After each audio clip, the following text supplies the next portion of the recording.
Este es un mensaje del pastor John MacArthur, traducido y predicado en español para el mundo de habla hispana. Hemos estado estudiando la gran verdad en este texto relacionada con la guerra del creyente con las fuerzas del infierno, conforme Pablo ha bosquejado para nosotros en el libro de Efesios el poder tremendo y recurso del cristiano. Él no quiere que confiemos en nosotros mismos de manera excesiva. Él no quiere que tengamos alguna ilusión de que debido a nuestros recursos será fácil, debido a que hemos sido bendecidos con toda bendición espiritual en los lugares celestiales, debido a que podemos hacer mucho más abundantemente de lo que podemos pedir o entender, debido a que podemos ser llenos del Espíritu de Dios, debido a que podemos permitir que el Espíritu nos llene de su poder, debido a que todos estos recursos son nuestros y debido a que tenemos la verdad misma de Dios en nuestras manos y debido a que el diseño soberano definitivo de Dios es producir buenas obras, no significa que será fácil vivir la vida cristiana. Entonces, habiendo dicho todo eso, él todavía tiene que decir esto en el versículo 10. Por lo demás, hermanos míos, fortaleceos en el Señor y en el poder de su fuerza. Vestíos de toda la armadura de Dios para que podáis estar firmes contra las acechanzas del diablo, porque no tenemos lucha contra sangre y carne, sino contra principados, contra potestades, contra los gobernadores de las tinieblas de este siglo, contra huestes espirituales de maldad en las regiones celestes. Por tanto, tomad toda la armadura de Dios para que podáis resistir en el día malo, y habiendo acabado todo, estar firmes. Estad, pues, firmes, ceñidos vuestros lomos con la verdad, y vestidos con la coraza de justicia, y calzados los pies con el apresto del Evangelio de la paz. Sobre todo, tomad el escudo de la fe, con que podáis apagar todos los dardos de fuego del maligno, y tomad el yelmo de la salvación y la espada del Espíritu, que es la palabra de Dios.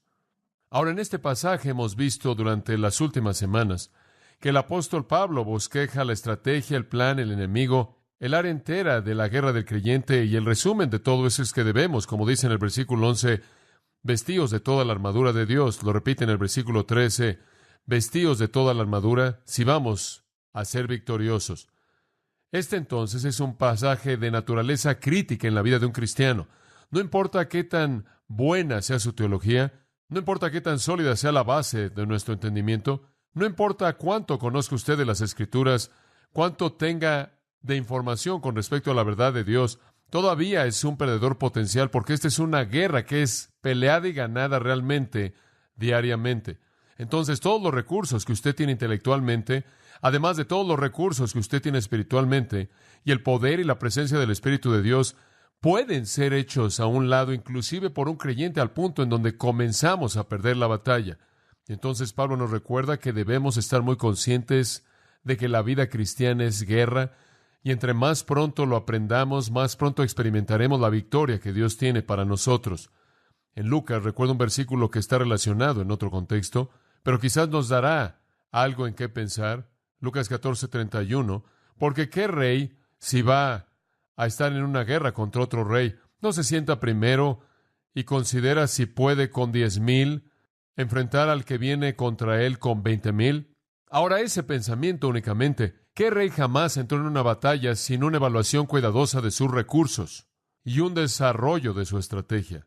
En esencia, eso es exactamente lo que estamos haciendo en Efesios capítulo 6.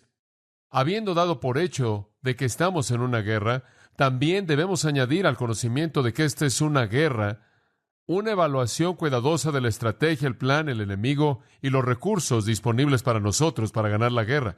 Y nada menos que un compromiso total va a ser suficiente. Ahora vimos la última vez, y regresa al versículo 14, la primera parte de la armadura. Pablo dice, conforme ve a un soldado romano vestido con toda su armadura, estad pues firmes, ceñidos vuestros lomos con la verdad, con aletheia. Y primordialmente lo que dijimos que él tiene en mente aquí es veracidad o una actitud de estar listos, compromiso sin hipocresía. El término aquí, ceñidos vuestros lomos, está asociado en el pensamiento hebreo con la idea de estar listo o preparado. El pueblo judío literalmente a lo largo de los siglos han indicado una prontitud para salir con la frase ceñidos vuestros lomos. Cuando dejaron la tierra de Egipto en la época de la Pascua, se les instruyó a que ciñeran sus lomos. Esta es una frase muy común en el pensamiento judío. El apóstol Pablo está llamando para lo mismo en un sentido espiritual. Pedro dice, por ejemplo, en 1 de Pedro 1:13, ceñid los lomos de vuestro entendimiento. En otras palabras, prepara tu mente para las cosas de Dios. Eso es lo que Pablo está diciendo. Una persona judía que se preparaba para un viaje no salía en el viaje con su ropa volando con la brisa. Él ceñía sus lomos con un cinto, jalaba su ropa y la metía ahí para que estuviera listo para moverse, para el movimiento. Lo mismo era el caso de un soldado romano. Él tomaba su túnica y metía la parte suelta de la ropa en ese cinto de tal manera que estuviera apretada y así no le estorbara conforme estaba en la batalla. Entonces, lo que nuestro apóstol Pablo está diciéndonos es que debemos estar listos para la batalla. Debemos estar preparados y comprometidos con ella. Entonces, le sugerimos que la idea aquí es de compromiso. Y sabe una cosa, una de las cosas que suceden, y discutimos esto como ancianos en los últimos 2 días, conforme una iglesia comienza a crecer como la nuestra, la gente comienza a añadirse, a agregarse en una periferia que está más y más lejana, más y más lejana. Conforme la iglesia crece y crece y crece, parece como si a nivel general hay una disminución de compromiso en las extremidades porque esas personas no se sienten parte de la médula y se vuelven una especie de espectadores. El nivel de compromiso comienza a disminuir y se convierte en una obligación el que constantemente desafiemos a la gente al compromiso, porque entre más crece la iglesia, mayor es el impacto potencial, mayor es la resistencia del enemigo y se necesita de manera más desesperada el compromiso. ¿Se da cuenta? Jerry Mitchell me dio un privilegio esta semana de comer con él y su amigo el general Sonic Shaham, quien habló en uno de los grupos, creo, el domingo pasado, y él es un general israelita, quien tiene muchos créditos de batalla, tan largos como su brazo, y es un hombre bastante sorprendente. No es un hombre cristiano, tiene una orientación muy sionista, y uno que cree en la soberanía del Estado de Israel, y quien tiene en alta estima la gran tradición en la historia de esa gran nación. Y tuve el privilegio de comer con él. Y para decirle por lo menos algo, él de hecho es una persona fascinante. Le hice varias preguntas acerca de muchas cosas y después él dijo, me gustó su sermón. Entré y lo escuché predicando el domingo pasado. Él dijo, me gusta lo que dijo acerca del compromiso, porque él dice, el compromiso es lo que importa para nosotros. Él dijo, la gente cree que somos un superpueblo, o que tenemos un superintelecto o superfortaleza, y esa es la razón por la que ganamos. Pero realmente es compromiso. Y después él añadió, y por cierto, él dijo, y lo que usted dijo acerca de ceñir sus lomos, significando compromiso y preparación, es exactamente correcto. Todavía usamos esa frase. Él dijo, permítame darle una ilustración de esto. Él dijo, tengo un amigo en el Valle de San Fernando, quien es un hombre judío, y él tenía un hijo, y su hijo quería venir a Israel a vivir ahí. Y entonces él vino a vivir, creo, en un kibutz. Y él dijo, después de varios años ahí, creo que unos 2 años o algo así, llegó a la edad en la que debería haber entrado al ejército o regresar a Estados Unidos. Y él dijo, francamente, pensando como otros estadounidenses, él prefirió la vida de la comodidad y regresar a Estados Unidos en lugar de meterse al ejército israelita. Él dijo, a mí me sorprendió el saber que entró al ejército. Y bueno, después recibí una carta de él pidiendo una cita privada conmigo porque lo conocía. Y yo supuse que como cualquier niño estadounidense le diría, mire general, usted me conoce y yo lo conozco, hagamos esto lo más fácil que podamos, encuéntreme un trabajo de escritorio, coloque mis pies encima de un escritorio y demás, y él iba a venir a pedir un favor. Bueno, así fue. Él dijo, se apareció en la oficina y esta fue su petición. Él dijo, general, él dijo, mi tarea en el ejército era demasiado fácil. Él dijo, esto no es lo que quiero. Él dijo, quiero estar en el regimiento más importante, más estratégico, más difícil, más diligente en todo el ejército israelita. ¿Qué es y cómo entró ahí? Y el general le informó acerca del hecho de que era un régimen en la línea frontal de soldados élite que tienen el deber más peligroso y entran en cualquier punto en el que está la batalla antes de cualquier persona.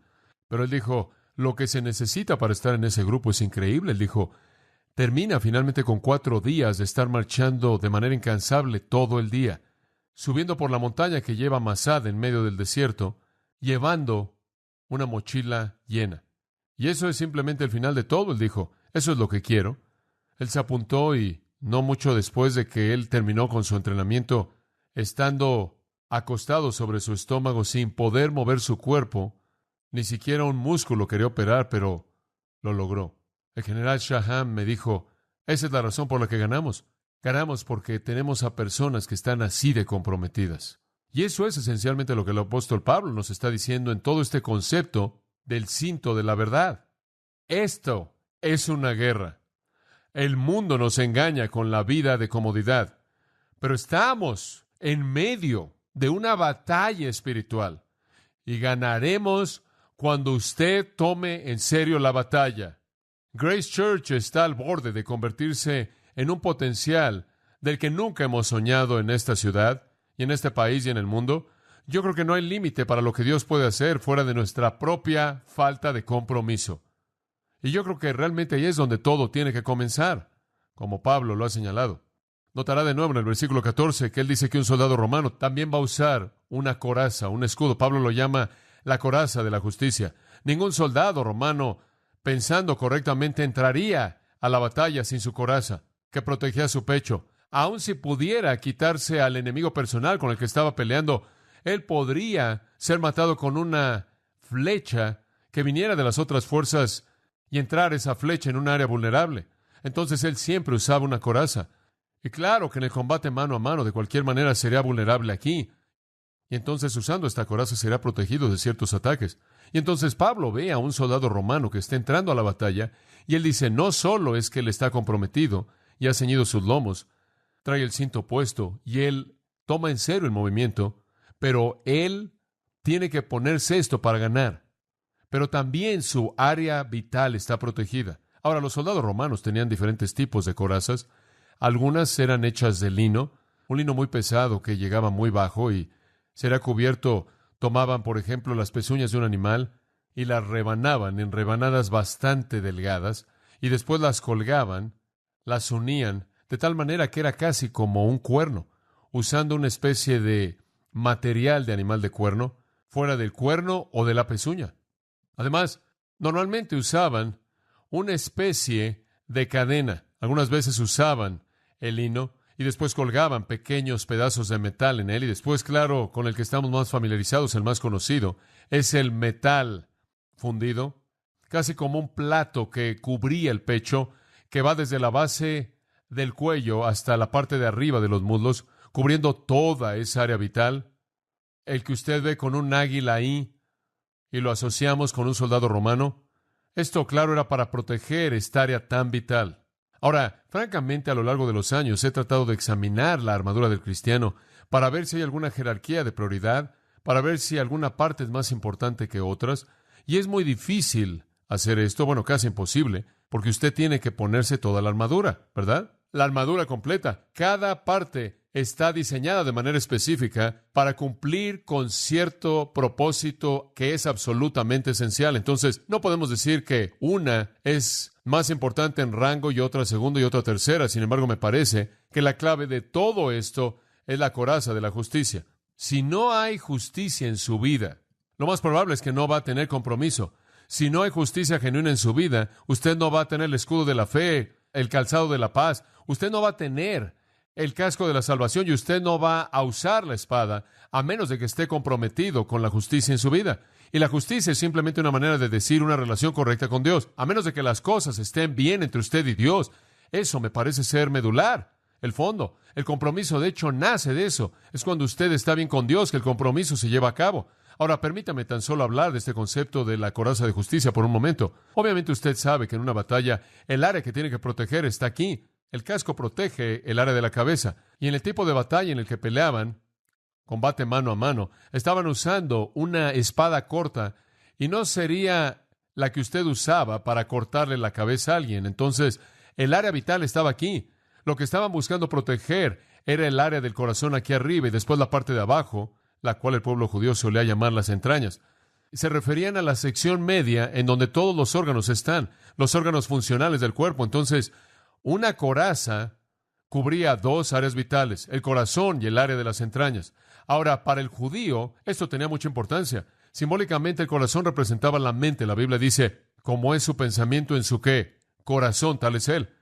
Porque del corazón salen los malos pensamientos. El corazón es el aspecto de pensamiento de la vida. El corazón, en términos hebreos o símbolos, significa la mente. Engañoso es el corazón más que todas las cosas y perverso. El pensamiento está asociado con el corazón. Las entrañas están asociadas con los sentimientos y las emociones. Habla de las entrañas de compasión o de cerrar las entrañas de amor y no de amar a alguien apropiadamente.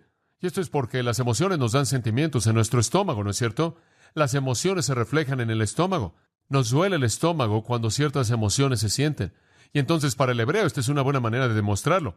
El corazón entonces significa el proceso de pensamiento y las entrañas se refieren a las emociones. Y si podemos trazar esto en nuestra imagen en términos de la armadura, esto es lo que estamos diciendo. Satanás quiere atacar a un creyente en dos áreas primordialmente. Una en su pensamiento, dos en sus emociones. Una en la manera en la que piensa y siente, otra en la manera en la que él responde emocionalmente. Y el creyente debe estar protegido, porque aquí es en donde Satanás lleva a cabo su ataque. Él alimenta sus procesos de pensamiento con información falsa. Él alimenta sus emociones con información falsa. Él quiere nublar su mente con doctrina falsa, mentiras religiosas, lo que pueda usar. Y él quiere apelar a las partes equivocadas de sus emociones. Él quiere producir respuestas emocionales malas, ilícitas. Él quiere pervertir sus deseos. Y entonces, el resumen de esto es esto. Escucha, si usted protege sus pensamientos y sus sentimientos de los ataques de Satanás, usted es invulnerable. Él va a tratar de confundir su mente con doctrina falsa, o él va a tratar de confundir sus emociones y hacerlo anhelar, tener deseos por las cosas equivocadas. Ahora, si usted tan solo toma la mente y las emociones, incluyen todo lo que nos hace actuar. Incluyen el concepto de conocimiento. Esa es la primera clave para responder. Usted tiene que tener cierta cantidad de conocimiento, entendimiento, conciencia, voluntad, deseos, impulsos, emociones. Todas esas cosas que nos hacen actuar están protegidas por la coraza de justicia. Satanás entra a su vida y él hace algunas cosas que él quiere que usted haga. Él quiere arrebatar la palabra de Dios de su mente y llenarla de mentiras, ¿verdad? Llenarla de perversión, llenar su mente de basura, llenar su mente de una moralidad que no es la de Dios, llenar su mente de una teología que no es la de Dios, llenar su mente con todo tipo de mentiras y verdades a medias. Entonces él ataca la mente. Él quiere que usted malentienda las cosas. Él no quiere que usted interprete las cosas correctamente. Él quiere que usted diga acerca del pecado, oh, no está tan mal. Entonces él literalmente lo ahoga en un mar de pecado para que usted se vuelva muy tolerante del pecado, y él lo entretiene con el pecado para que usted no piense que es tan malo como realmente lo es. Y entonces él hace que usted se ría del pecado en su televisión o en las películas. Él hace que usted lo escuche junto con armonía hermosa y música para que nuble y confunde su pensamiento claro en la mente. Y de ahí él pasa a destruir su conciencia para hacerlo hacer cosas que usted no debe hacer, para cauterizar una conciencia que en el pasado lo llegó a advertir, para que usted ya no se sienta culpable. Él quiere debilitar su voluntad, quiere quebrantar su voluntad, él quiere confundir sus emociones al hacer que usted se sienta mal acerca de ciertas cosas. Él quiere corromper sus deseos. Él quiere hacer lo que busque cosas malas. Y todo este ataque viene por Satanás en esa área vital. Y simplemente el apóstol Pablo dice, es protegido por la justicia, por la justicia. He notado recientemente al leer el periódico que el Departamento de Policía de la ciudad de Nueva York está levantando fondos para comprar chalecos contra balas para todos sus oficiales. ¿Podemos entender eso? Ese es el área vital. Así era con un soldado romano, ese es el área vital. Así es con el creyente, esa también es el área vital. Proteja sus pensamientos y sus sentimientos y usted será invulnerable contra Satanás. Ahora, ¿de qué justicia está hablando Pablo? ¿De qué es lo que realmente está hablando? Solo hay tres cosas posibles que podemos considerar. Una sería justicia personal. Dos sería justicia imputada. Y tres sería justicia práctica. O está hablando de nuestra propia justicia personal, o está hablando de la justicia de Cristo que se nos ha dado, o está hablando de que vivamos la justicia de Cristo que se nos ha dado. Veremos cuál es la correcta. Veamos en primer lugar el concepto de nuestra propia justicia. Hay algunas personas que creen que están bien simplemente porque son personas buenas. ¿Por qué? ¿Qué es lo que Satanás en últimas le hace a alguien? Piensen en esto. ¿Cuál es la meta final con los individuos? Bueno, le voy a decir cuál es. La meta definitiva de Satanás es llevarse a los hombres con él al infierno, mantenerlos alejados de venir a Dios. Él no quiere poblar el reino de Dios. Él no quiere que la gente se postre ante Jesucristo. Él no quiere ciudadanos del cielo. Él quiere poblar el infierno. Y entonces la meta final de Satanás es destruir, colocar en el infierno. Ahora, esto es lo que Satanás va a hacer. Pero hay algunas personas que dicen, bueno, mi propia justicia, será suficiente para prevenir eso.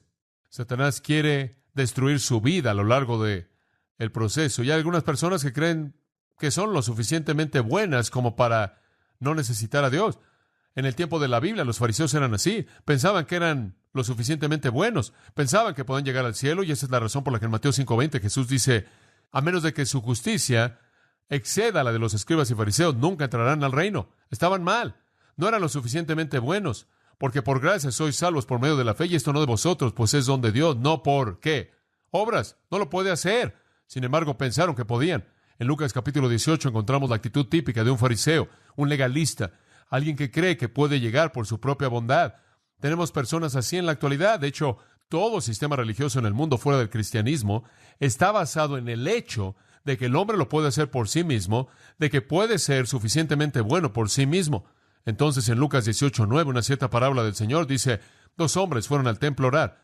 Uno era un fariseo y el otro publicano. El fariseo se puso en pie y oró consigo mismo de esta manera: Dios, te doy gracias que no soy como los otros hombres, adúlteros, injustos, ni siquiera como este publicano. En otras palabras, me da tanto gusto que soy tan bueno.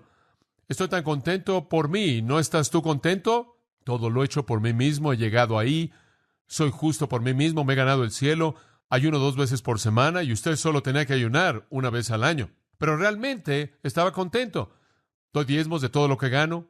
Y ahí estaba en la esquina el publicano golpeándose el pecho diciendo, Dios sea propicio a mí, pecador. Jesús dijo, os digo que ese es el hombre que descendió a su casa justificado antes que el otro, porque todo el que se exalte a sí mismo será humillado y el que se humilla a sí mismo será exaltado. Otra palabra para justificado es hecho justo. ¿Quién fue el que realmente fue justo? ¿El hombre que pensó que podía hacerlo por sí mismo o el hombre que sabía que no podía? Jesús dijo el hombre que sabía que no podía. Usted puede llamar la historia un buen hombre que se fue al infierno y un mal hombre que fue al cielo. Mientras que usted crea que usted puede hacerlo por sí mismo, usted está anclado a su justicia personal y no va a tener una coraza. Usted nunca se va a poder defender contra Satanás. Él lo va a arrojar al infierno para siempre. Aunque Dios tiene el derecho definitivo de hacer eso, Satanás es el que engaña. Lo mejor que puede hacer usted no sirve. Isaías 64:6 dice que toda nuestra justicia son como trapos de inmundicia. Eso es lo mejor que tenemos. Si usted espera por su propia bondad llegar al cielo, usted es la persona más engañada de todas. En Romanos 3:10 leemos estas palabras tan provocadoras.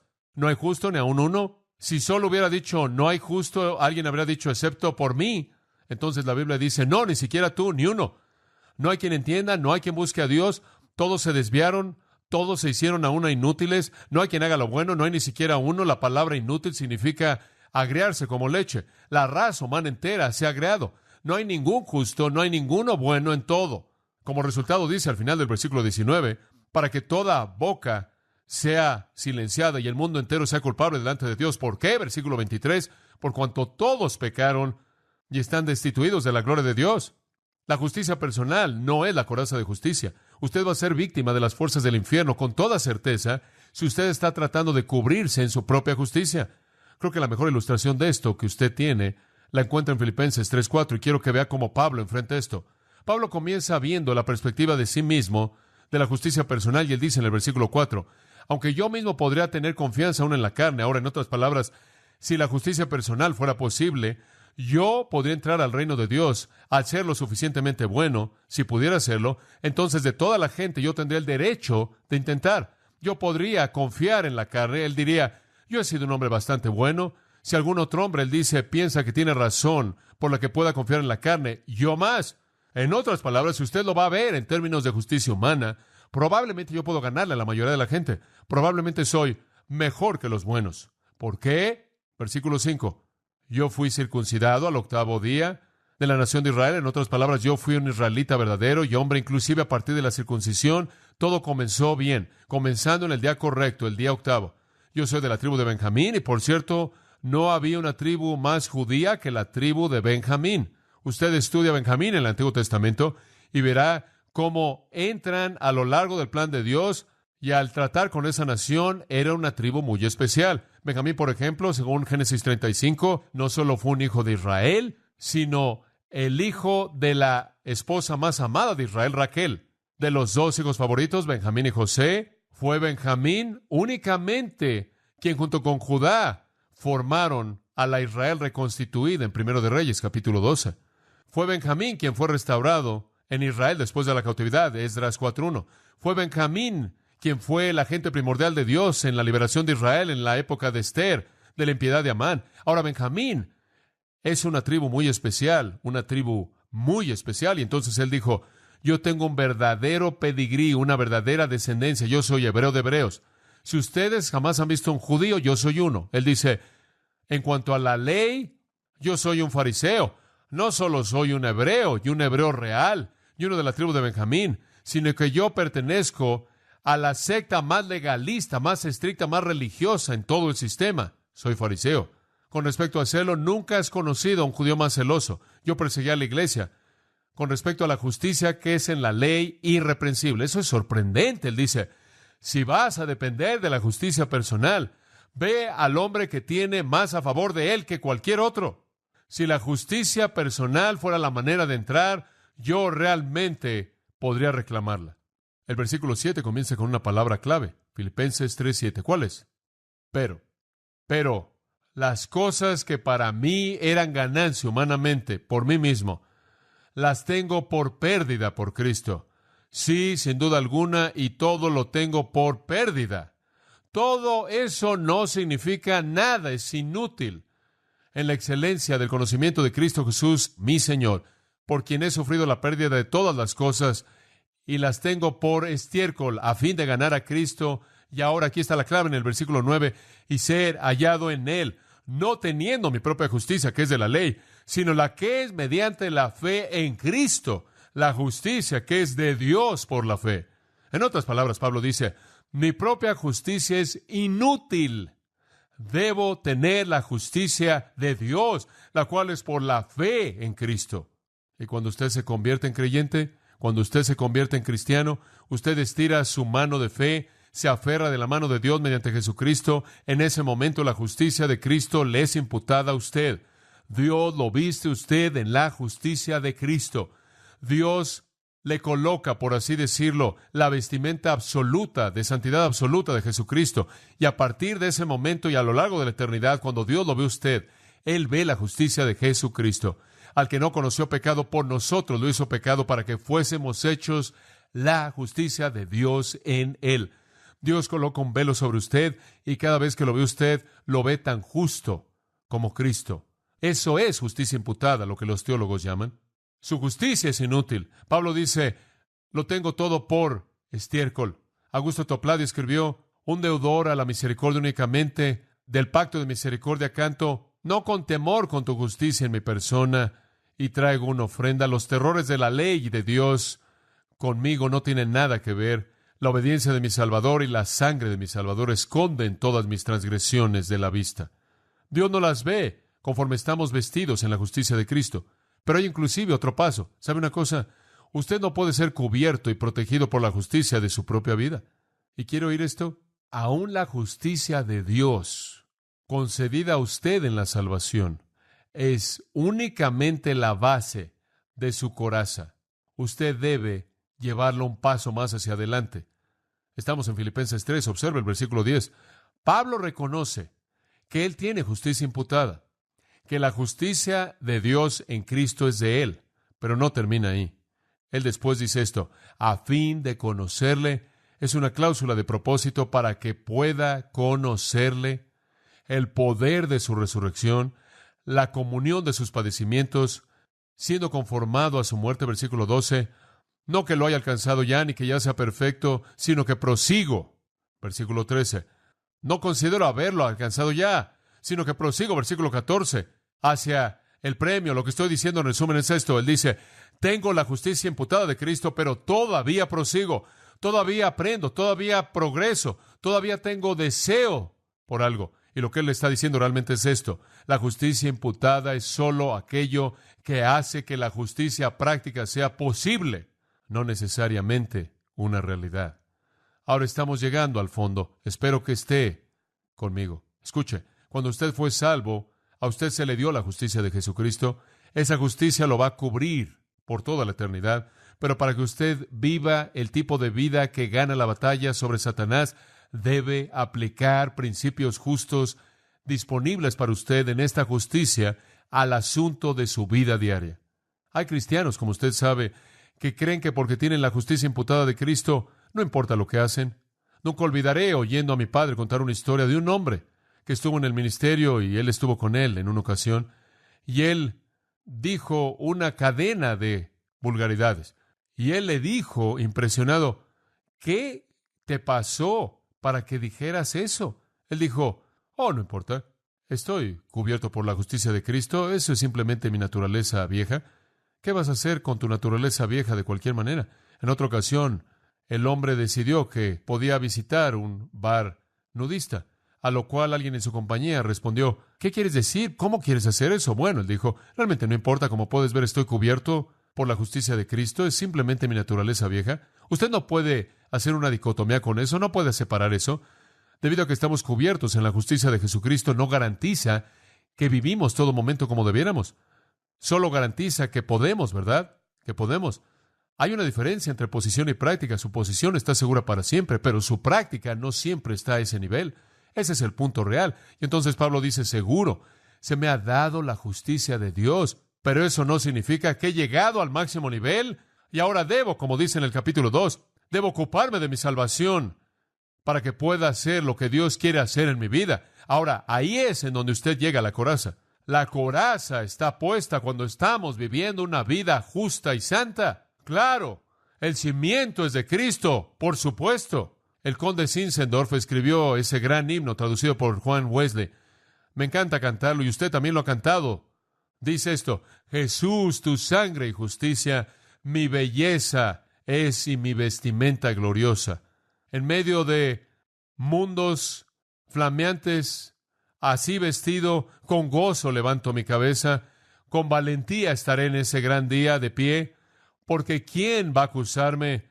Completamente absuelto de pecado y de temor, de culpabilidad y vergüenza. Oh, que los muertos ahora oigan tu voz y que se regocijen los que han sido expulsados. Su belleza es esta, su vestimenta gloriosa, Jesús, tu sangre y justicia. Tiene razón, el estándar es su justicia, lo que nos cubre es su justicia, la justicia de Cristo nos es imputada. Romanos 3 sigue hablando de que ninguno es justo, ninguno es justo, ninguno es justo. Y el versículo 22 dice, pero la justicia de Cristo nos es dada. La perfección de Cristo se vuelve nuestra y nuestra posición delante de Dios es perfecta. Nunca podemos alcanzar el estándar de justicia de Dios por nosotros y entonces viene como un regalo de Jesucristo y este es un pensamiento fantástico. Pero no es justicia imputada en la que se está concentrando Pablo aquí. No es el pensamiento primordial aquí. Es lo que los antiguos puritanos solían llamar justicia impartida. Tiene que usarla. Usted puede vivir una vida justa. Es cuestión de decisiones diarias momento a momento. La justicia práctica se viste de la armadura. Pablo está diciendo, oh, cuánto quiero eso, Filipenses 3:10. Oh, quiero ver eso. Quiero alcanzar el premio y el premio es la semejanza a Cristo. Quiero, escucha esto, que la justicia práctica esté al mismo nivel de mi justicia posicional. La vida santa es la coraza, amados. ¿Sabe lo que yo creo? Yo creo que en algún punto a lo largo de este proceso es una verdad olvidada en la iglesia. ¿Sabe cuál es el problema de fondo? Si usted no vive una vida santa, usted pierde. Dice usted, bueno, ¿qué es lo que pierdes? Número 1, usted va a perder su gozo. Le prometo eso. Si usted no vive una vida justa, Dios retiene de usted su bendición. Primera de Juan dice, estas cosas os he escrito para que vuestro gozo sea completo o sea cumplido. Pero la idea es que están escritas para que al obedecerlas su gozo sea completo. Si no hay obediencia, no hay gozo. Le voy a decir una cosa, la razón por la que los cristianos con tanta frecuencia están tristes y la razón por la que tienen tristeza en sus vidas no es porque necesitan consejería psicológica, porque tienen algún tipo de problema de relaciones, es simplemente una falta de santidad personal. Realmente creo que este es el problema de fondo. Y la iglesia en la actualidad ha ignorado esto. Ya hemos sustituido programas, seminarios, consejería. Escuche, si tiene problemas en su vida, el primer lugar en el que usted tiene que fijarse es su propia santidad. Si usted tiene problemas en su matrimonio, ese es el primer lugar en el que tiene que fijarse. Y le voy a garantizar en este momento, si usted no está viviendo una vida santa, va a tener problemas, porque Dios retiene su bendición. David lo sabía. Cuando David estuvo en pecado y él dijo al Señor, restárame el gozo de tu salvación. Tengo mi salvación, nada más que perdí el gozo. Simplemente he perdido el gozo. Y es cuestión de una vida justa. Y lo veo en el cristianismo. Estamos corriendo por todos lados con una armadura de papel. ¿Sabe una cosa? Cuando usted va al restaurante y usted tiene niños pequeños y vienen y se colocan eso alrededor del cuello, veo eso como la coraza del cristiano moderno. Absolutamente inútil. Está hecha de un sistema o de un método, un programa. Y ¿sabe una cosa? Mi vida está teniendo problemas, nuestra familia está teniendo problemas. Bueno, lo que necesita es unas 10 o 12 sesiones con un consejero. Y entonces se ponen la coraza de papel. Eso no es lo que necesita. Lo que necesita son unas 10 o 12 horas en la presencia de Dios hasta que usted pueda ver las características impías en su vida para que esté bien con Él. Eso es lo que necesita. Y eso es lo que oro por Grace Church. Escuche, no necesitamos más programas aquí, no necesitamos más métodos. Lo que necesitamos es santidad en nuestras vidas. Ese es el fondo. Y somos una sociedad que se está ahogando en un mar de inmoralidad, materialismo y humanismo, que nos está ahogando al punto en el que estamos en una posición de víctimas, de tal manera que hacemos a un lado de manera fácil el área de santidad personal, inclusive en el nombre de Jesucristo, bajo el escudo de ministerio, sustituimos esto por armadura de papel, programas, técnicas, métodos, lo llamo cosas cristianas, simplemente cosas que no tienen un efecto definitivo en el punto real. Observe su vida. ¿Tiene problemas en su familia? Revise su santidad.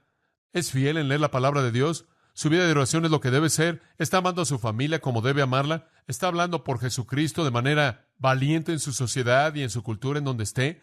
¿Está dándole al Señor lo que debe darle sacrificialmente y encargándose de la administración y el resto de lo que usted tiene? ¿Está viviendo una vida justa en categorías de su vida como la ha bosquejado y como Dios lo ha bosquejado en su palabra?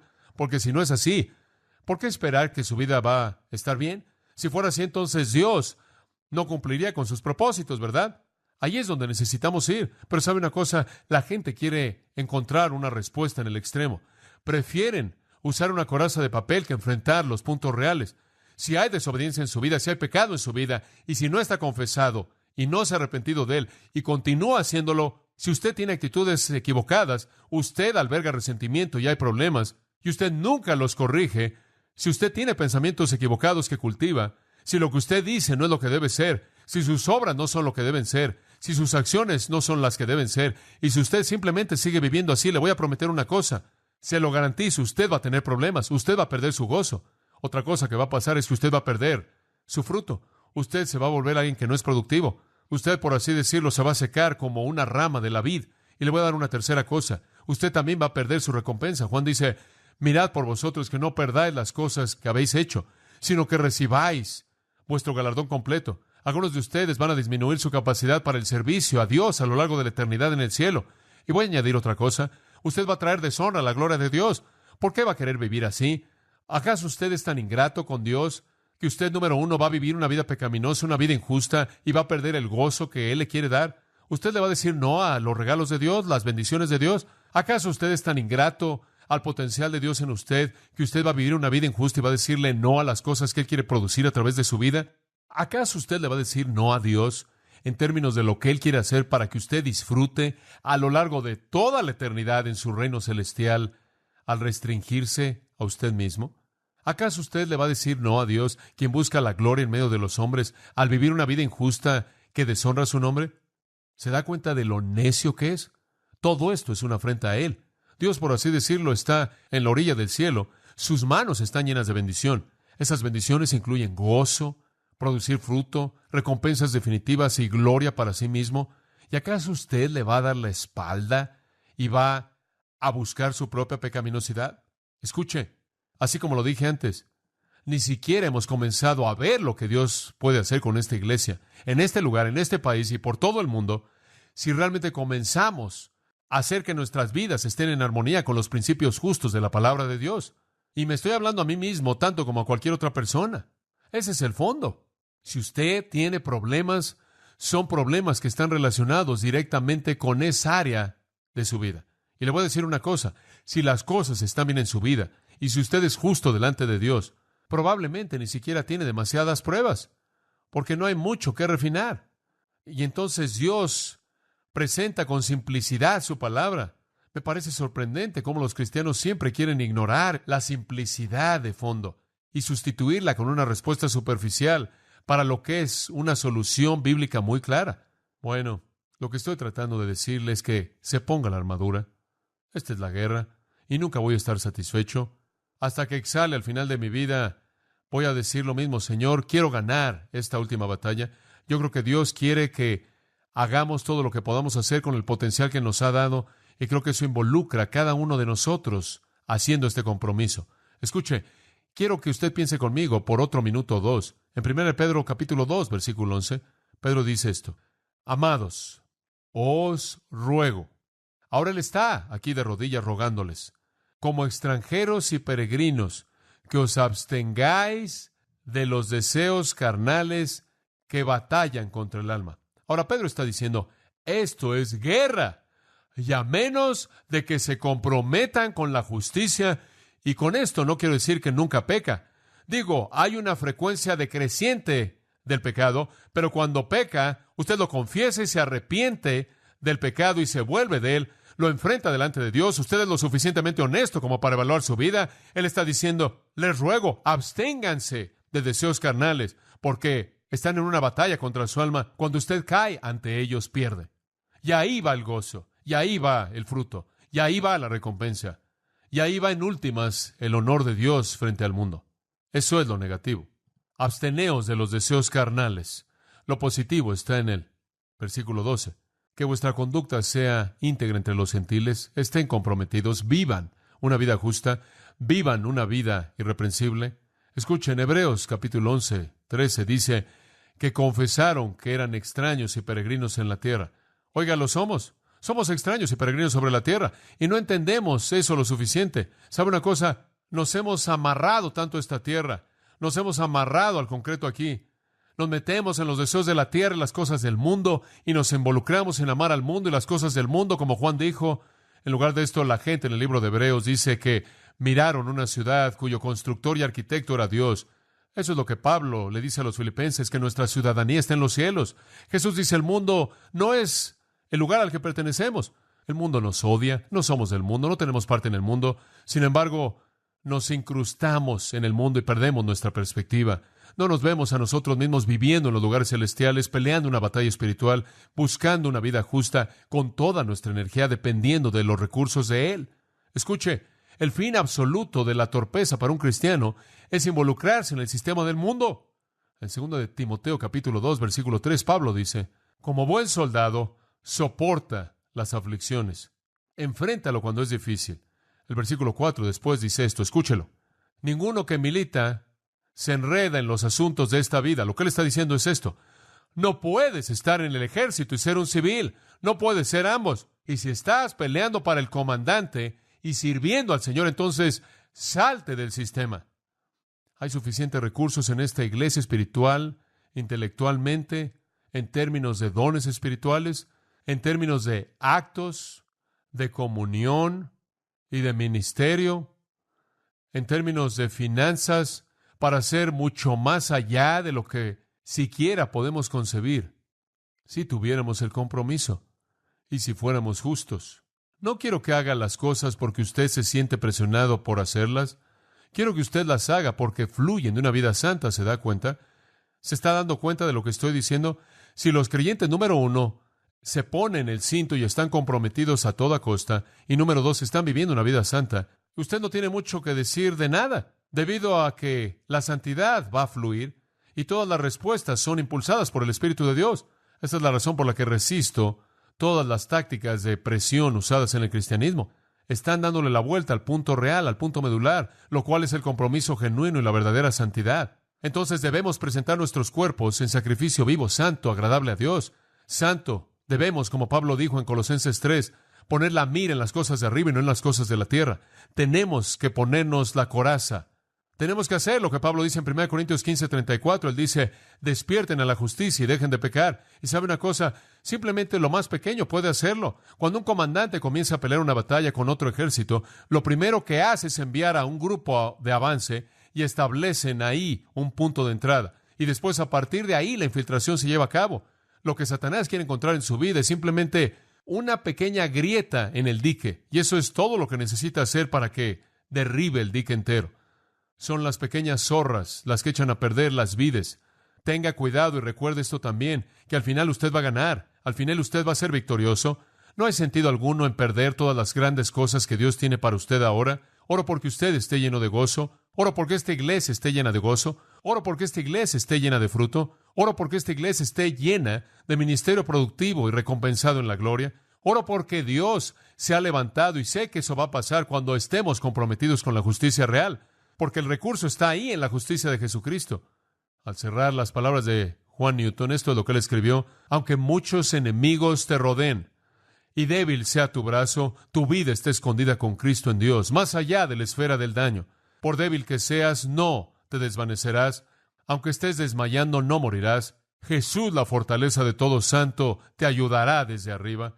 Aunque no sea percibido por el sentido mortal, la fe lo ve siempre cerca, una guía, una gloria, una defensa. Entonces, ¿qué tienes que temer?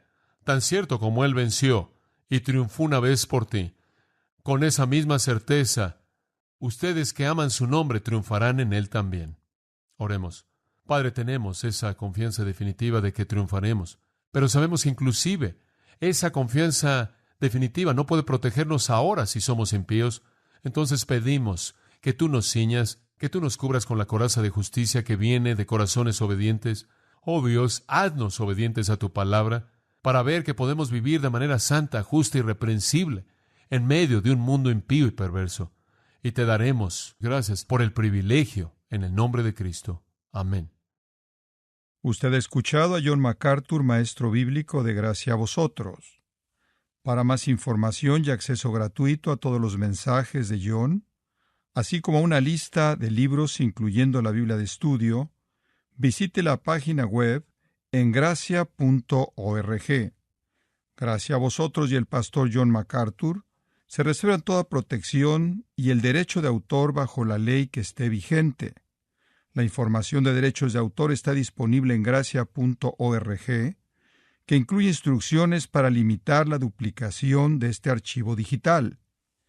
Gracia a Vosotros es una organización sin fines de lucro, dedicada a desarrollar recursos desde las enseñanzas del pastor John MacArthur, las cuales ofrecen la verdad de las Escrituras.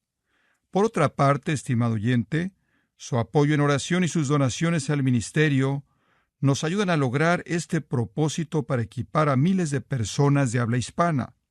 Si desea hacer una donación u ofrenda, puede hacerlo utilizando su tarjeta Visa, Mastercard, Discovery o American Express. Si vive en Estados Unidos o Puerto Rico, puede llamarnos al 1-866-5-GRACIA. Esto es 1-866-547-2242, o desde cualquier otro lugar ingresando a nuestra página web en gracia.org. Y de antemano, gracias por su apoyo. La gran tradición en la historia de esa gran nación. Y tuve el privilegio de comer con él. Y para decirle por lo menos algo, él de hecho es una persona fascinante. Le hice varias preguntas acerca de muchas cosas y después él dijo, me gustó su sermón. Entré y lo escuché predicando el domingo pasado. Él dijo, me gusta lo que dijo acerca del compromiso, porque él dice, el compromiso es lo que importa para nosotros. Él dijo, la gente cree que somos un superpueblo, o que tenemos un superintelecto o superfortaleza, y esa es la razón por la que ganamos. Pero realmente es compromiso. Y después él añadió, y por cierto, él dijo, y lo que usted dijo acerca de ceñir sus lomos, significando compromiso y preparación, es exactamente correcto. Todavía usamos esa frase. Él dijo, permítame darle una ilustración de esto. Él dijo, tengo un amigo en el Valle de San Fernando, quien es un hombre judío, y él tenía un hijo, y su hijo quería venir a Israel a vivir ahí. Y entonces él vino a vivir, creo, en un kibutz. Y él dijo, después de varios años ahí, creo que unos 2 años o algo así, llegó a la edad en la que debería haber entrado al ejército o regresar a Estados Unidos. Y él dijo, francamente, pensando como otros estadounidenses, él prefirió la vida de la comodidad y regresar a Estados Unidos en lugar de meterse al ejército israelita. Él dijo, a mí me sorprendió el saber que entró al ejército. Y bueno, después recibí una carta de él pidiendo una cita privada conmigo porque lo conocía. Y yo supuse que como cualquier niño estadounidense le diría, mire general, usted me conoce y yo lo conozco, hagamos esto lo más fácil que podamos. encuéntreme un trabajo de escritorio, coloque mis pies encima de un escritorio y demás, y él iba a venir a pedir un favor. Bueno, así fue.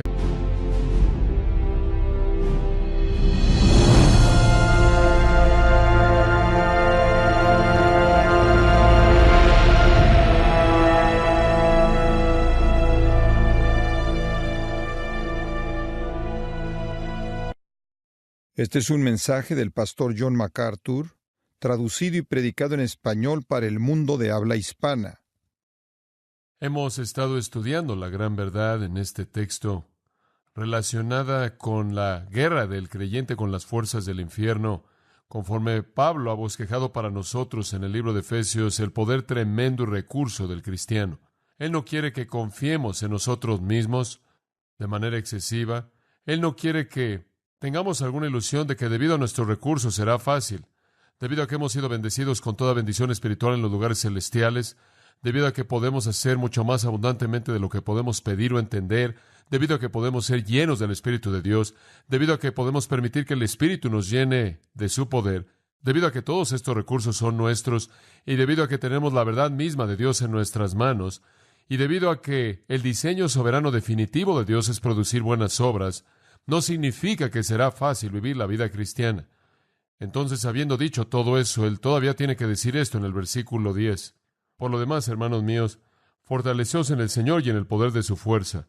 Vestíos de toda la armadura de Dios para que podáis estar firmes contra las acechanzas del diablo, porque no tenemos lucha contra sangre y carne, sino contra principados, contra potestades, contra los gobernadores de las tinieblas de este siglo, contra huestes espirituales de maldad en las regiones celestes. Por tanto, tomad toda la armadura de Dios para que podáis resistir en el con la brisa. Él ceñía sus lomos con un cinto, jalaba su ropa y la metía ahí para que estuviera listo para moverse, para el movimiento. Lo mismo era el caso de un soldado romano. Él tomaba su túnica y metía la parte suelta de la ropa en ese cinto de tal manera que estuviera apretada y así no le estorbara conforme estaba en la batalla. Entonces, lo que nuestro apóstol Pablo está diciéndonos es que debemos estar listos para la batalla. Debemos estar preparados y comprometidos con ella. Entonces, le sugerimos que la idea aquí es de compromiso. Y sabe una cosa, una de las cosas que suceden, y discutimos esto como ancianos en los últimos 2 días, conforme una iglesia comienza a crecer como la nuestra, la gente comienza a añadirse, a agregarse en una periferia que está más y más lejana, más y más lejana. Conforme la iglesia crece y crece y crece, parece como si a nivel general hay una disminución de compromiso en las extremidades porque esas personas no se sienten parte de la médula y se vuelven una especie de espectadores. El nivel de compromiso comienza a disminuir y se convierte en una obligación el que constantemente desafiemos a la gente al compromiso, porque entre más crece la iglesia, mayor es el impacto potencial, mayor es la resistencia del enemigo y se necesita de manera más desesperada el compromiso. ¿Se da cuenta?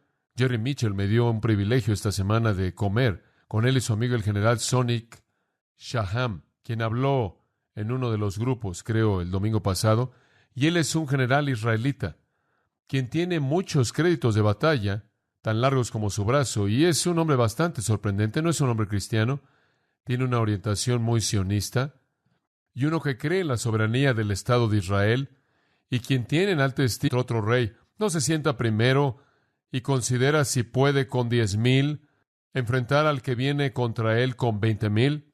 Ahora, ese pensamiento únicamente, ¿qué rey jamás entró en una batalla sin una evaluación cuidadosa de sus recursos y un desarrollo de su estrategia? En esencia, eso es exactamente lo que estamos haciendo en Efesios capítulo 6. Habiendo dado por hecho de que estamos en una guerra, también debemos añadir al conocimiento de que esta es una guerra, una evaluación cuidadosa de la estrategia, el plan, el enemigo y los recursos disponibles para nosotros para ganar la guerra. Y nada menos que un compromiso total va a ser suficiente. Ahora vimos la última vez, y regresa al versículo 14, la primera parte de la armadura. Pablo dice, conforme ve a un soldado romano vestido con toda su armadura, estad pues firmes, ceñidos vuestros lomos con la verdad, con aletheia. Y primordialmente lo que dijimos que él tiene en mente aquí es veracidad o una actitud de estar listos, compromiso sin hipocresía. El término aquí, ceñidos vuestros lomos, está asociado en el pensamiento hebreo con la idea de estar listo o preparado. El pueblo judío literalmente a lo largo de los siglos han indicado una prontitud para salir con la frase ceñidos vuestros lomos. Cuando dejaron la tierra de Egipto en la época de la Pascua, se les instruyó a que ciñeran sus lomos. Esta es una frase muy común en el pensamiento judío. El apóstol Pablo está llamando para lo mismo en un sentido espiritual. Pedro dice, por ejemplo, en 1 de Pedro 1:13, ceñid los lomos de vuestro entendimiento. En otras palabras, prepara tu mente para las cosas de Dios. Eso es lo que Pablo está diciendo. Una persona judía que se preparaba para un viaje no salía en el viaje con su ropa volando, día malo, y habiendo acabado todo, estar firmes. Estad pues firmes, ceñidos vuestros lomos con la verdad, y vestidos con la coraza de justicia, y calzados los pies con el apresto del evangelio de la paz. Sobre todo, tomad el escudo de la fe, con que podáis apagar todos los dardos de fuego del maligno, y tomad el yelmo de la salvación y la espada del Espíritu, que es la palabra de Dios. Ahora, en este pasaje hemos visto durante las últimas semanas que el apóstol Pablo bosqueja la estrategia, el plan, el enemigo, el área entera de la guerra del creyente, y el resumen de todo eso es que debemos, como dice en el versículo 11, vestíos de toda la armadura de Dios. Lo repite en el versículo 13, vestíos de toda la armadura si vamos a ser victoriosos. Este entonces es un pasaje de naturaleza crítica en la vida de un cristiano. No importa qué tan buena sea su teología, no importa qué tan sólida sea la base de nuestro entendimiento, no importa cuánto conozca usted de las Escrituras, cuánto tenga de información con respecto a la verdad de Dios, todavía es un perdedor potencial, porque esta es una guerra que es peleada y ganada realmente diariamente. Entonces, todos los recursos que usted tiene intelectualmente, además de todos los recursos que usted tiene espiritualmente, y el poder y la presencia del Espíritu de Dios, pueden ser hechos a un lado, inclusive por un creyente, al punto en donde comenzamos a perder la batalla. Entonces Pablo nos recuerda que debemos estar muy conscientes de que la vida cristiana es guerra, y entre más pronto lo aprendamos, más pronto experimentaremos la victoria que Dios tiene para nosotros. En Lucas recuerdo un versículo que está relacionado en otro contexto, pero quizás nos dará algo en qué pensar. Lucas 14:31, porque ¿qué rey, si va a estar en una guerra contra